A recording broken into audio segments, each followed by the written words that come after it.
पश्चिमी उत्तर प्रदेश की राजनीति में राष्ट्रीय लोकदल की अहमियत का अंदाजा इसी बात से लग जाता है कि लोकसभा चुनाव के दौरान उत्तर प्रदेश की दोनों प्रमुख राजनीतिक पार्टियां, भारतीय जनता पार्टी और समाजवादी पार्टी, उसको अपने साथ जोड़ने के लिए सारे दाव पेच आजमा रही हैं। लेकिन जयंत चौधरी हैं कि अभी वे किसी को भी अपने ऊपर हाथ नहीं रखने दे रहे हैं। वे भारतीय जनता पार्टी के साथ जाएंगे या फिर समाजवादी पार्टी के साथ, अथवा वे किसी अन्य राजनीतिक दल से हाथ मिलाएंगे। इसका उत्तर ढूंढ पाने में बड़े बड़े राजनीतिक दिग्गज भी अपने आप को असहाय पा रहे हैं। लेकिन वर्तमान में जयंत चौधरी की चुप्पी ने उत्तर प्रदेश की राजनीति में भारी उथल पुथल मचा रखी है। उससे तो यही सिद्ध होता है कि जयंत चौधरी अब राजनीति करते करते उसके सारे दांवपेच सीख गए हैं। अगर यह कहें कि राजनीति के इस खेल में इस बार जयंत चौधरी भारतीय जनता पार्टी और समाजवादी पार्टी पर भारी पड़ते दिखाई दे रहे हैं, तो इसमें कोई हैरत करने वाली बात नहीं है। लेकिन जयंत चौधरी की रणनीति ने भारतीय जनता पार्टी और समाजवादी पार्टी को पसोपेश में जरूर डाल रखा है, क्योंकि जयंत चौधरी के पत्ते न खुलने से दोनों ही दल अपनी अपनी रणनीति को अपने अंजाम तक पहुंचा पाने में फेल हो रहे हैं। अब सबसे बड़ा प्रश्न यह उठता है कि आखिर जयंत चौधरी किसी भी दल के साथ गठबंधन करने के मामले में चुप्पी साधे क्यों बैठे हैं। मैं आपको इस प्रश्न का उत्तर दूं उससे पहले आपको बता देना चाहता हूं कि आखिर भारतीय जनता पार्टी और समाजवादी पार्टी क्यों जयंत चौधरी का साथ चाहते हैं। चर्चाओं का आकलन करें तो जयंत चौधरी के भारतीय जनता पार्टी के साथ जाने की तैयारियां लगभग पूरी हैं, लेकिन इसको लेकर न तो जयंत चौधरी और न ही राष्ट्रीय लोकदल के किसी वरिष्ठ नेता का बयान सामने आया है। भारतीय जनता पार्टी चाहती है कि राष्ट्रीय लोकदल को अपने साथ लेकर जाट मतदाताओं पर मजबूत पकड़ बनाई जाए, ताकि पश्चिमी उत्तर प्रदेश की जाट बाहुल 20 से 25 लोकसभा सीटों पर भारतीय जनता पार्टी अच्छा प्रदर्शन कर सके। भारतीय जनता पार्टी का प्लान यह भी है कि जयंत चौधरी को साथ लेने से राजस्थान और हरियाणा के जाट मतदाता भी इससे प्रभावित होंगे। इन दोनों राज्यों में शीघ्र ही विधानसभा के चुनाव होने हैं।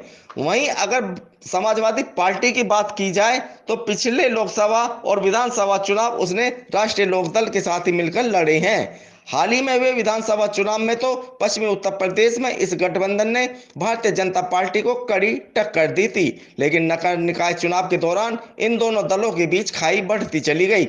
दरअसल नगर निकाय चुनाव में समाजवादी पार्टी द्वारा राष्ट्रीय लोकदल को ज्यादा महत्व न देने से जयंत चौधरी और उनकी पार्टी कार्यकर्ताओं में रोष फैल गया।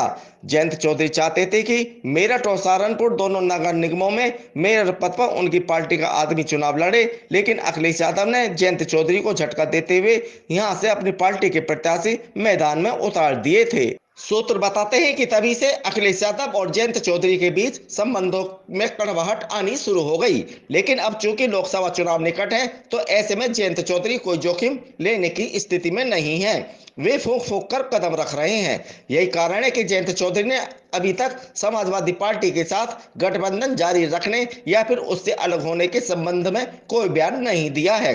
दरअसल इसके पीछे जयंत चौधरी की रणनीति यह है कि जब तक वे गठबंधन के मामले में चुप्पी साधे बैठे रहेंगे, इसमें उनका और उनकी पार्टी का राजनीतिक फायदा ज्यादा है, क्योंकि जयंत चौधरी गठबंधन होने पर भारतीय जनता पार्टी और समाजवादी पार्टी पर दबाव बनाकर पश्चिमी उत्तर प्रदेश की ज्यादा से ज्यादा सीटों पर कब्जा करना चाहते हैं। हाल ही में इसको लेकर राष्ट्रीय लोकदल ने घोषणा की भी है कि वह पश्चिमी उत्तर प्रदेश की 12 लोकसभा सीटों पर चुनाव लड़ने की तैयारी कर रही है। जयंत चौधरी अच्छी तरह जानते हैं कि यदि भारतीय जनता पार्टी से उनका गठबंधन होता है तो भारतीय जनता पार्टी उसको एक या दो सीट से ज्यादा देने को शायद ही राजी हो, क्योंकि जयंत चौधरी जिन लोकसभा सीटों पर अपनी पार्टी के लोगों को चुनाव लड़वाना चाहती है, उनमें से अधिकांश पर इस समय भारतीय जनता पार्टी का कब्जा है। सबसे बड़ा प्रश्न तो यह है कि यदि भाजपा का राष्ट्रीय लोकदल के साथ गठबंधन होता है, तो क्या भारतीय जनता पार्टी राष्ट्रीय लोकदल को बागपत और मुजफ्फरनगर की सीट देने को राजी होगी, क्योंकि मुजफ्फरनगर से केंद्रीय मंत्री संजीव बालियान सांसद हैं, तो बागपत से सत्यपाल सिंह लगातार 2 बार चुनाव जीत चुके हैं। अगर भारतीय जनता पार्टी राष्ट्रीय लोकदल को 2 से ज्यादा सीटें देती है, तो इससे भाजपा कार्यकर्ताओं में रोष उत्पन्न होगा और अगर दो या दो से कम सीटों पर बात बनती है तो इससे न तो जयंत चौधरी का और न ही राष्ट्रीय लोकदल का भला होने वाला है। यह बात जयंत चौधरी अच्छी तरह जानते हैं, इसलिए वे अभी तक भारतीय जनता पार्टी के साथ गठबंधन करने के मामले में कुछ भी खुलकर बोलने से कतरा रहे हैं। दबाव की यही रणनीति समाजवादी पार्टी के साथ भी है। राष्ट्रीय लोकदल पश्चिमी उत्तर प्रदेश की 12 लोकसभा सीटों पर चुनावी तैयारियां शुरू करने की बात कह चुकी है। राजनीतिक विद्वानों की माने तो इसके मायने हैं कि जो भी राजनीतिक पार्टी, चाहे वे भारतीय जनता पार्टी हो अथवा समाजवादी पार्टी, जो भी राष्ट्रीय लोकदल को गठबंधन के तहत 6 से 9 सीटें लोकसभा सीटों पर चुनाव लड़ने का न्योता देगा, जयंत चौधरी उसी पार्टी के साथ गठबंधन करके लोकसभा चुनाव लड़ सकते हैं।